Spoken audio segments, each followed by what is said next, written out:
دی امت ونزلنا عليك الكتاب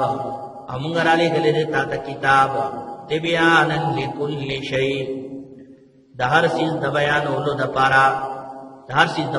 دپاره نو په دې کې دا واقعات چې دی دا موجود دي دې آیت کې خبرې خو خیر ډېرې دي خلک دا وایي چې یاره قرآن پاک کې هر څه بیان دي نو پکار دا دی هر یو ساینسي مسله مونږ د قرآن نه راوباسو هر یو ساینسي خبره مونږ د قرآن نه راوباسو نو ګورئ وروڼو خبره دا ده چې د دې آیت مطلب دا دی چې قرآن د هر یو څیز د بیانولو لپاره دی مطلب هر یو حلال او حرام په قرآن کې شته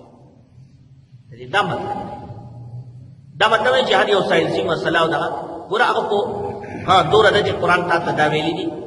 چې ما تعالی عقل درکړی دی او د ځمکې اسمانونه بې پناه قدرتونه الله تعالی وایي ما پیدا کړي باقي کې غور او فکر کوه ساینس هم دغه ته وایي که نه ځمکې اسمانونو او په دې څیزونو کې غور او فکر ته وایي چې غور او فکر کوه خپله دا څیزونه راوباسه د الله تعالی قدرتونه لټوه هغه الله تعالی بس دعوت درکړی قرآن کې چې دا ځمکې اسمانونه ما پیدا کړي دي په دې کې غور کوه زما قدرتونه چې دي نو هغه پکې لټوه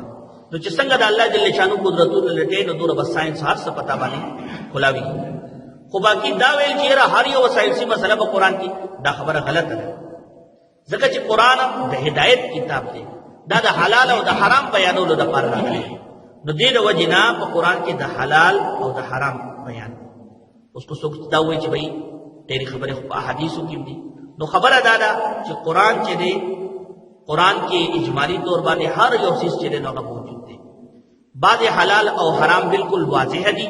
او بعض حلال او حرام هغه په قرآن کې پټ پراته دي هغې لپاره چې د زړه سترګې پکار وي او د زړه سترګې الله تعالی مجتهدینو له ورکړي دي چې هغې د قرآن او د حدیث نه هغه پټې پټې مسلې راوباسي نو هغه خبرې د قرآن او د حدیث خبرې دي نو بهرحال د قرآن خبرې دي نو د دې خبرې هم دا مطلب دی ما تاسو ته ونزلنا عليك الكتاب امونږ